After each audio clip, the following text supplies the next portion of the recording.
Isang magandang hapon muli sa lahat ng mga kapatiran sa buong mundo.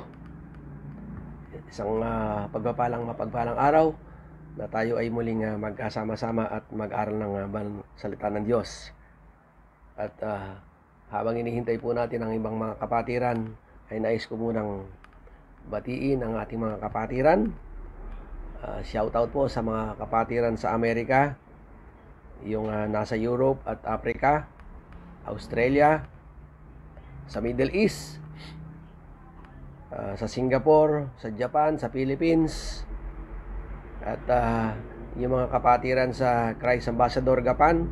Shoutout po sa inyo lahat yan. Yung mga taga Blessed Pansinaw Church sa Maine, yung ating patuloy na ipinapanalangin na upcoming church California, yung sa Guam, sa Bangbang, and of course yung Saudi Arabia. Ang hapon po sa bawat isa. Sa araw pong ito ay atin munang pag-aralan ng salita ng Diyos bago po tayo dumako sa diwa po ng panalangin. God's amazing offer to sinners. So yung kamanghamanghang alok o paghahandog ng Diyos para sa mga makasalanan. Ang sabi po ng Isaiah 1:18, "Come now and let us reason together, saith the Lord. Though your sins be as scarlet, they shall be as white as snow. Though they be red like crimson, they shall be as wool." Manalangin muna tayo. Panginoon, muli kami pong nagpapasalamat sa ganitong pagkakataon na makapag-aral ng iyong salita, matuto at mapagpala, at dumako din sa panalangin.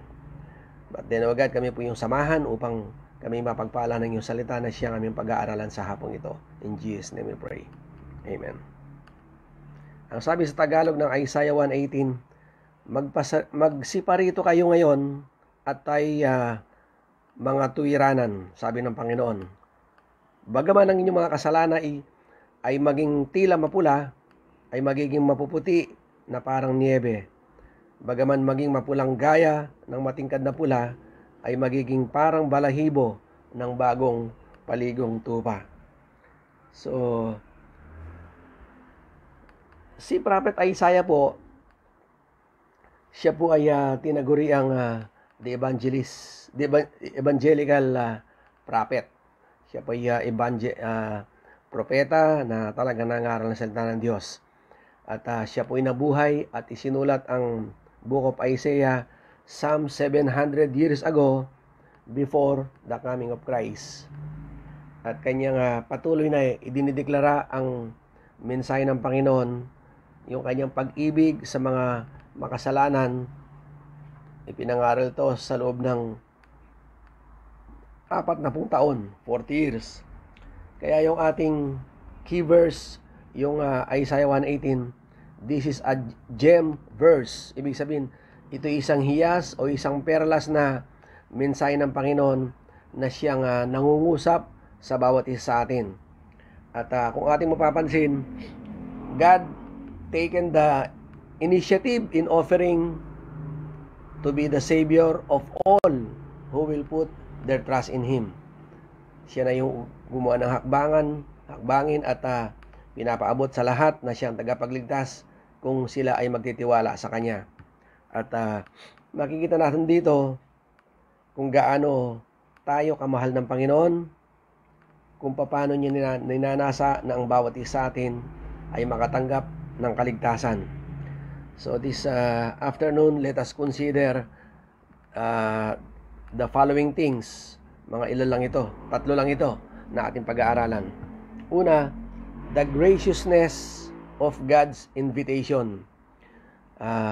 Yung mabiyayang paanyaya ng Diyos sa bawat isa sa atin. Kaya, ang sabi ng verse, Isaiah 1:18, "Come," sabi niya. So, ito yung pinakaunang salita. Magsiparito kayo. The word come in the Bible ay makakatunghay tayo ng around 642 verses in the Bible. Yung word na come, magsiparito kayo. Ito isang invitation na ipinapaabot ng Diyos sa bawat isa atin. Kung ating titingnan, why God is so gracious? Bakit ang Diyos ay napakahaba ng kanyang biyaya sa tao? Sapagkat dito nakita niya ang kalikasan o katangian ng tao, kung sino ang kanyang ina-address, kung sino ang kanyang pinatutungkulan. Nakita niya kung anong klaseng katangian ang tao na meron na kanyang mga tinuturuan. Ano bang mga katangian ng tao? Isaiah 1:4. Ito'y bansang makasalanan, a sinful nation, taong puno ng kasamaan, the people laden with iniquity, mga anak ng masamang tao, mga anak ng katiwalian.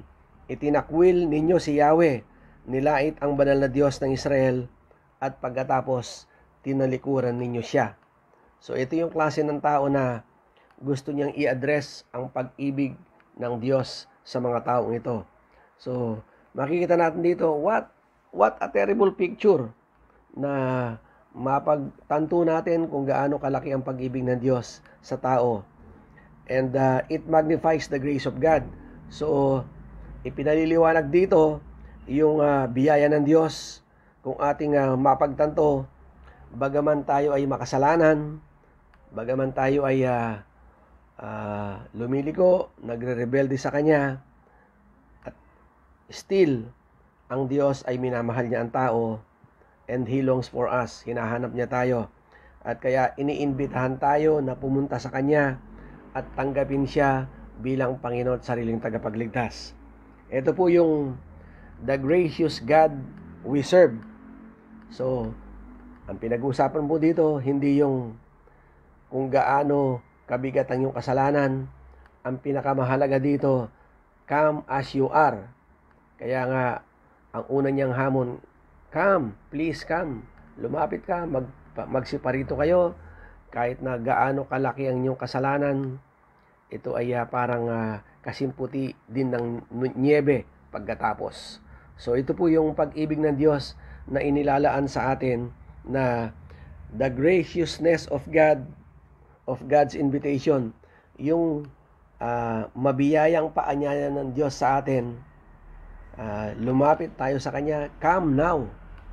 Hindi niya sinasabing come tomorrow o come the other day, come next month. Come now. Itong hamon ng Diyos sa lahat ng mga namumuhay malayo sa Diyos. Siya ang mismong gumagawa ng initiative upang tayo ay mapalapit sa Kanya. Hindi yung sa New Testament, merong ang nakalagay doon, if you love me, you will do my commandments. Pero dito, maganda ang kanyang hamon. Come now and let us reason together, saith the Lord. Ating pag-usapan ang inyong problema. So, kilala ng Diyos ang mga taong kanyang kinakausap.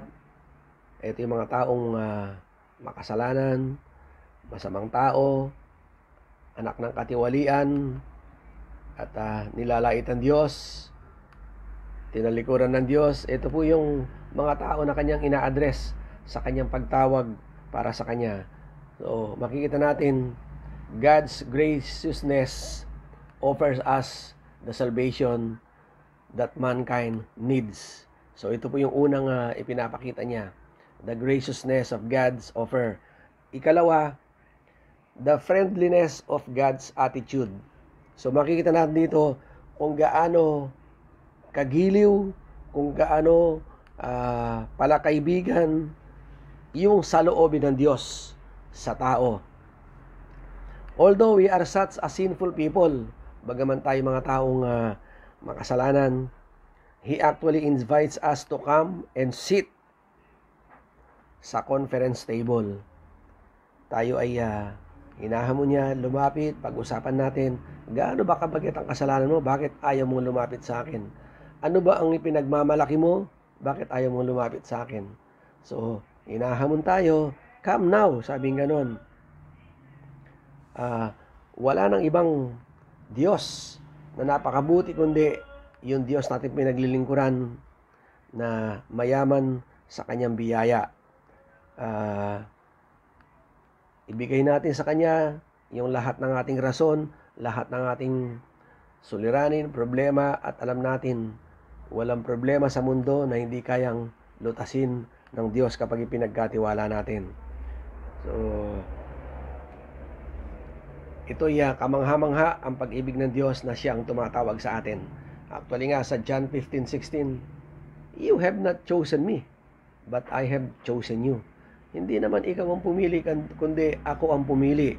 So, bihira ang tao na siya ay nagkusang lumapit sa Diyos para ipaglingkod ang buhay niya, tanggapin niya ang Diyos na kanyang tagapagligtas. Maaring merong isang pangyayari kaya ka lumapit sa Diyos. Maaring yun ang panawagan ng Diyos kaya ikaw ay lumapit. Pero ang pinakamahalaga, ang Diyos ay tinatawag tayo upang lumapit sa Kanya. Kaya nga lang ang mga tao, napakadaming mga rason kung bakit ayaw nilang lumapit. Merong ngang nagsabi, "I am too bad to come." Ako'y madaming mga pagkukulang, pagkakasala, kaya parang hindi ako nararapat dyan. Yan ang mga sinasabi nila. But this is not a valid reason. Kapag pinag-usapan natin na ang Isaiah 55:7, ang sabi, "I am too bad to come." Ako'y masamang tao para dyan ay makisali. Hindi ako karapat-dapat. Pero sabi ng Isaiah 55:7, dapat ng talikuran ang mga gawain ng taong masama at dapat magbago ng pag-iisip ang taong liko. Sila'y dapat manumbalik at lumapit kay Yahweh upang kahabagan at mula sa Diyos ay makakamit nila ang kapatawaran. So, kapag sinabi mong marami kang kahinaan, pagkukulang, pagkakasala, hindi ka nararapat dyan, kailan mo pa aayusin ang buhay mo? At kailan mo makukuha yung kapatawaran kundi sa Diyos lang talaga. Wala nang iba. So, ang sabi pa ng iba, ano pang dahilan nila? I've got too many problems to come. Napakadami ng aking mga problema. Masosolve kaya yung aking problema. Kaya kapag ako'y nag-join, kapag ako'y sumali dyan, surely, meron naman talagang rason na kailangan mong lumapit sa ating Panginoon. Kasi, ang sabi dito, lumapit kayo sa akin, sabi ng Panginoon. Kayong lahat na nahihirapan at nabibigat ang lubha sa inyong pasanin at kayo bibigyan ko ng kapahingahan. So, ano bang problema na dinadala ng tao na hindi kayang isolve ng Panginoon? Lumapit ka sa akin. Lumapit kayo sa akin. Come unto me. Sabi, all you are that labor and heavy laden, and I will give you rest. So, ang Diyos lamang sa tindi ng ating problema, siya lang makapagbibigay sa atin ng kapahingahan. So, ano pa bang sinasabi ng mga, lalong-lalo ni mga bata pa?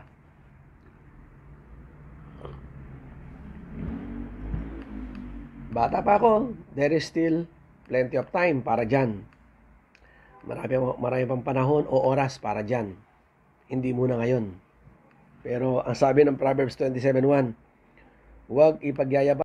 Sabi dito, meron pang mga taong, yung mga self-righteous person, sabi nila, well, I'm doing my best. What more can I do? Ginagawa ko naman, nagpapakabuting tao naman ako. So ano pang kailangan kong gawin? Wala naman akong inaagrabyadong tao. Payapa akong tao. Mabait sa kapwa, kapitbahay, tumutulong sa nangangailangan. I am doing all this best, all my best. What more can I do? Ano pang aking kailangan gawin? Lahat naman ginagawa ko mabuti. Ang sabi dito, our best will never make us acceptable before God.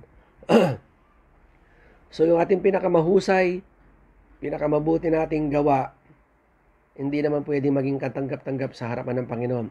Because Isaiah 55, we are just filthy rags from the eyes of God. Isa lamang tayong maraming basahan, anong pwedeng nating pagmalaki sa Panginoon?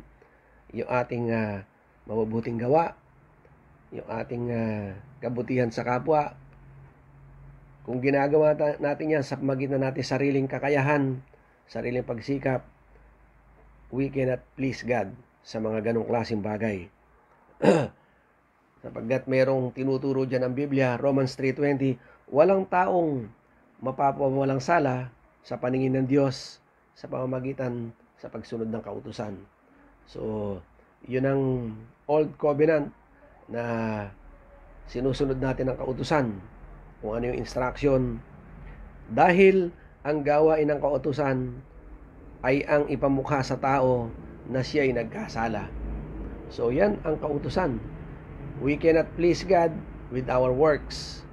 So, bakit tayo gumagawa? Maaring kayo ng tanong nila. So, una, ang Diyos ay niligtas tayo dahil sa kanyang mayamang biyaya. So, nung niligtas tayo, ang resulta nito, at saka tayo nagre-response doon sa goodness of God na ginawa niya sa atin. Hindi tayo gumagawa para maligtas. Hindi tayo gumagawa para maging okay sa Panginoon. Kundi, naging okay na muna tayo sa Panginoon, kaya nung naligtas na tayo at saka na tayo gumagawa ng mabuti, ipinapaabot natin ang pag-ibig ng Diyos sa tao. Response na lang natin itong trabahong ito na hindi tayo nag-i-struggle para maging kalugod-lugod sa Panginoon. Bagus, nung kilalanan natin siya, nalugod na ang Diyos sa bawat buhay po natin. Dahil sa kanyang kagandaan loob, kaya niya tayo niligtas sa magitan ng ating pananampalataya.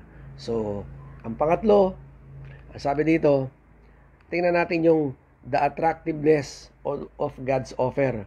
Yung kaakit-akit na alok o paghahandog ng Diyos. Ano ba yung nakakaakit na pag-aalay, paghahandog ng Diyos sa atin? God offers to those who will respond to His invitation to come.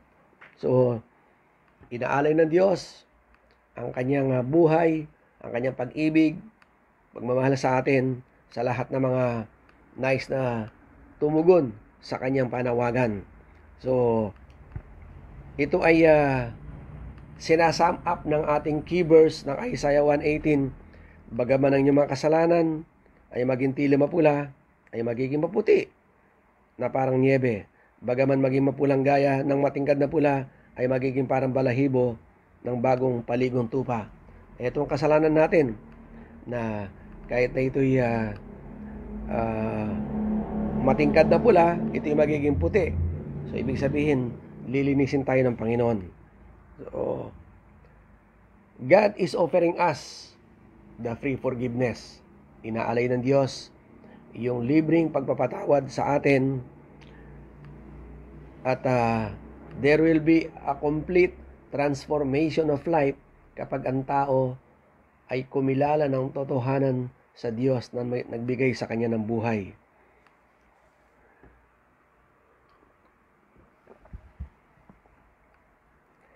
Yung the reference to scarlet and crimson, your sins are like scarlet, they shall be as white as snow. Though they be red like crimson, they shall be as wool. So yung scarlet at crimson, it indicates glaring sin. Anong ibig sabihin ng glaring sin? Yung ating mga nagagawang kasalanan, parang ito'y nakakasilaw, nakakapandilat, napakatingkad, o kapuna-puna na mga kasalanan. So, kahit na tayo merong matingkad na kasalanan, kapuna-punang kasalanan, nakakasilaw na kasalanan, ang ino-offer ng Panginoon sa atin, forgiveness for those worst sinners. Kapatawaran sa lahat ng grabing makasalanan. Kahit na gaano kadaming iyong kasalanan, kayang linisin at patawarin ng Panginoon. No one is too bad to come to Him. Wala namang pinipili ang Diyos, maliit, malaking kasalanan, walang pinipili ang Diyos para kanyang patawarin sa lahat ng kasalanan. Ang pinaka-importante, ang tao ay lalapit at magpapakumbaba sa Panginoon, patatawarin tayo. All are invited, including the greatest sinners on earth. Kahit na yung taong pinakamakasalanan. Minsan meron ako narinig na isang evangelist na nangangaral. Sabi daw nung isang nanonood nung nandun sila sa isang stadium, kaya patawarin ng Diyos ang aking mga nagawang kasalanan. Siya daw ay marami ng napatay na tao. So nung lumapit siya sa isang evangelist, nung invitation na, nung ipinalangin siya, naramdaman niya ang pagpapatawad ng Diyos. So, we cannot limit God. Yung pagpapatawad ng Diyos ay napakalawak. Kaya iniimbitahan tayo na lumapit sa Kanya. He invites all to come because all need to come. Tayong lahat ay Kanyang iniimbitahan sapagat ang lahat ay kailangan lumapit para sa Kanya. Lumapit kayo sa akin at kayo ay maliligtas. Sabi ng Isaiah 45:22, kayo mga tao sa buong daigdig, walang ibang Diyos maliban sa akin. So, ang sabi ko nga, when we come, kapag tayo lumapit, the work of transformation will take place. Kapag ginawa mong totoo ang pagtanggap sa Panginoon, magkakaroon ng pagbabago from inside out. Mula sa loob, papalabas yan. Maring sa umpisa, hindi mo maunawaan na ikay binago na. But as you draw near closer to God, lalo mong maranasan ang Kanyang kabutihan at ang pagbabago ng buhay. So, in conclusion, here then, God is offering us His amazing offers to sinners. Yung kamanghamanghang pag-ibig ng Diyos sa makasalanan, Kanyang iniaalay. Ang tanong ko sa lahat ng mga bago ngayon, are you willing to accept that offer? And also, are you willing to come to Him and receive your pardon and His cleansing? If you are ready, pwede ko kayong samahan sa maikling panalangin ng pagtanggap and receive the fullness of God's grace and His love. So, sa oras na ito, lahat ng mga gustong tumanggap sa Panginoon bilang Kanyang Panginoon at sariling tagapagligtas, sumama kayo sa akin sa maikling panalangin ng pagtanggap. Let us pray. O Diyos naming dakila at makapangyarihan sa lahat, salamat po sa mensahe ng iyong pag-ibig na aking narinig.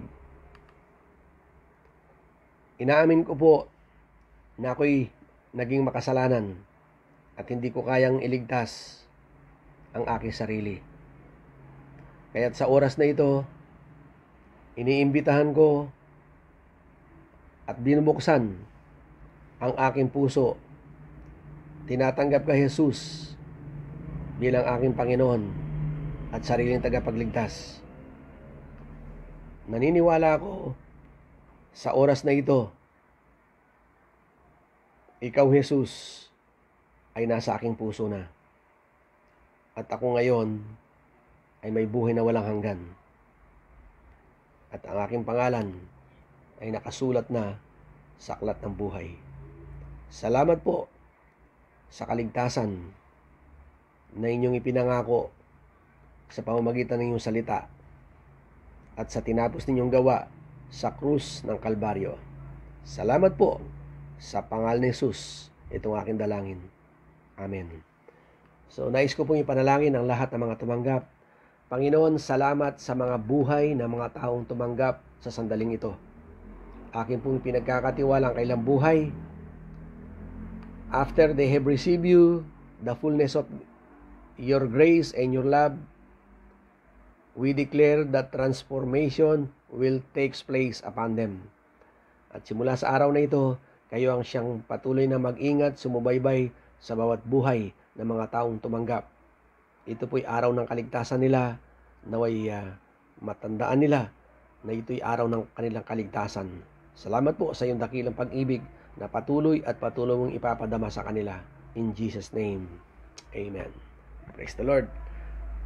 So, sa oras pong ito, tayo po ay dadako sa ating mga prayer items. Let us pray. O Diyos na dakila at makapangyarihan sa lahat, salamat po sa iyong salita na siyang naipahayag. Naniniwala po kami na wala pong masasayang na oras upang kami mapagpala, maging yung mga tumanggap sa inyo, maging makatotohanan ang kanilang ginawang pagtanggap. Nais din po namin dumulog sa panalangin upang amin pong ipanalangin, O Diyos, una, si Tatang Resty. Salamat sa kanyang buhay at nakikita po namin ang mabilis na paggaling ng kanyang kalusugan. Salamat sa mga gamot na patuloy mo ginagamit upang yung mga karamdaman niya ay ma-overcome sa magitan ng iyong kapangyarihan. We declare, O God, mahaba pang buhay inyo po yung pagkakalob sa kanya. Salamat sapagkat tulad po ng aming sinasabi, siya'y alamat ng Christ Ambassador na kasama po namin sa simula hanggang sa mga panahong ito. Maging sa kanyang katandaan, nakita namin ang kanyang puso, ang kanyang dedication para sa inyo. Continue to extend his life, Panginoon. Salamat po, O God. Ganun din po ay patuloy po namin dinadalangin yung kagalingan, yung fast recovery ng aming kapatid na D.V. Lakap. Nag-undergo siya ng operation. Now we are praying for her fast recovery. At higit sa lahat yung kanyang biopsy nung mga tinanggal sa kanya, inaasahan po namin negative ang magang result nito, favorable para sa kanya upang hindi na siya mag-isip, mag-alala, Panginoon. Patuloy na magamit ang kanyang buhay at ang buong pamilya, Panginoon. Continue to bless the Lakap's family, Panginoon. Ganon din po, Diyos, kay Lydia Lalo, Maury, kay Marlene Mangalus at Lyndon Calaw. Ito po yung mga tatlong kaluluwa na binabantayan po namin sa diwa po ng panalangin. Salamat, O Diyos, sa iyong kabutihan sa mga buhay ng mga taong ito na nag-undergo sila ng mga pagpapagamot. Salamat, O Diyos, sa iyong provision. Salamat, O God, sa protection. Salamat sa mga ginagamit mong mga doktor upang lubusan at tuluyang pong magamot ang kailangang sitwasyon. Salamat sa mga naging magandang result ng kailangang pa-check up, Panginoon. Nagpapatunay lamang na ginagamit mo mga doktor na ito upang mangyari ang kagalingan sa mga taong ito. Si Lyndon, salamat sapagkat normal na siyang namumuhay, nag-aaral na siyang normal, Panginoon, at patuloy mong pagpalain, O Diyos. Manatili at dinideclare po namin na tuloy na po nilang lakaran ang kalakasan ng buhay, mahabang buhay, upang masaksihan pa namin ang iyong kabutihan na ginagawa sa kaila. Continue to bless them, O God. Ganon din po, Diyos, si Brother Manny Martin. Patuloy po kami nagpapasalamat sa kanyang buhay na patuloy mong iniingatan. At ang kanyang buhay, O Diyos, ay may konting karamdaman yung kanyang polyps. Salamat sa mabilis na kagalingan. At salamat at alam na loobin nyo na hindi na po siya dumaan ng operation upang hindi na siya magkaroon pa ng problema pa, Panginoon. Salamat po, O God, sa malakas at malusog ng pangatawan at yung fast recovery. Sa magitan ng pag-inom ng mga gamot, yung polyps na yun ay matunaw na, Panginoon. Salamat, O Diyos. Maging si Edna Yusi na ito'y dati po namin nakasama sa Saudi, na siya po yung dinadalangin namin ang simbahan ng yung Mother Church, yung Gapan at yung BPC, at kasama na rin po yung California, yung Guam at Mangbang. Salamat sa mga ministeryong ito, mga simbahang ito na maitatayo pa yung mga tatlong bago o yung kasama yung Saudi Arabia. Kami po'y umaasa na hindi lamang yung existing tatlo ngayon, pagkus madadagdagan pa. Nagpapatunay lamang na yung Christ Ambassador International ay magkakaroon po ng katuparan sa aming kapanahunan. Salamat po, O Diyos, sa iyong kabutihan, sa mga leaders na ginagamit mo. Continue to bless them, encourage them, O God, na maramdaman nila it is always a privilege na makapaglingkod sa isang Diyos na buhay. Salamat po sa lahat ng provisions mo ginagamit, maging yung mga kapatiran naming tumutulong financial, Panginoon, yung local at international. Salamat sa kanilang buhay at kailang dedication, bagaman yung iba ay malayo sa gawain, and yet nararamdaman po namin ang kailang tulong, suporta upang magpatuloy ang ministeryong ito. Salamat sapagkat alam namin kayo ang siyang nagtayo ng simbahang ito. Ito'y magpapatuloy at gagamitin mong bawat kapatiran upang masustain ang pangangailangan ng bawat simbahan, Panginoon. Continue to bless those financial supporter locally and internationally. Hindi lamang sila, kundi yung may mga puso na talagang pinagpala mo na handang tumulong upang itaguyod pa ang maraming proyekto ng simbahan, Panginoon. Patuloy din po namin dinadalangin yung lot for lease. Naniniwala kami sa tamang panahon ay meron pong maglilis, Panginoon, doon sa lupa na ngayon ay wala pang nakatayong simbahan upang ito'y mapakinabangan meantime, Panginoon. At yung commercial lot na amin pong pinag-pray, salamat sa puso't buhay ng mga committed brothers and sisters na handang tumulong upang maitayo yung mga lots na yun, commercial lots na yun, Panginoon, commercial space. Salamat po, O Diyos. Naniniwala kami that in the near future, mapakinabangan na yung mga lupa ng Christ Ambassador, Panginoon. Ganun din po ay dinadalangin po namin ang aming sitwasyon sa Pilipinas. Patuloy namin dinideklara na lubusan at tuloy na rin pong may hinto itong COVID na ito at kikilos, mamumuhay ng normal ang bawat isa. Patuloy po namin dinideklara na manumbalik ang mga dating negosyo, mabuksan ang marami pang mga businesses, mga kumpanya, muli pong umangat, umasenso ang ekonomiya ng Pilipinas, ay lahat ng ninakaw ng kaaway ay muling ibabalik, Panginoon, at mamuhay ng mapayapa ang mga mamamayan ng Pilipinas at maranasan ang kabutihan ng gagawin mo sa bansang Pilipinas. Ganon din po yung nalalapit na eleksyon sometime next year, May, Panginoon.